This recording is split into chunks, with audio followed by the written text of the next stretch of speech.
হযরত রাসূল করিম সাল্লাল্লাহু আলাইহি ওয়াসাল্লাম মাহে শাওয়ালের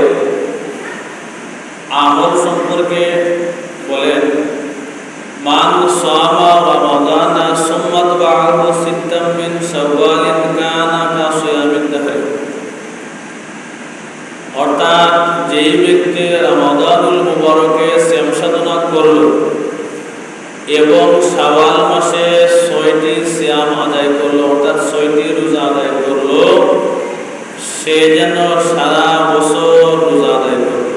অর্থাৎ সারা বছর রোজা আদায় করলে যে পরিমাণ সওয়াব, সেই পরিমাণ সওয়াব আল্লাহ তাআলা তার আমলনামার মধ্যে দান করবেন। বলে সুবহানাল্লাহ।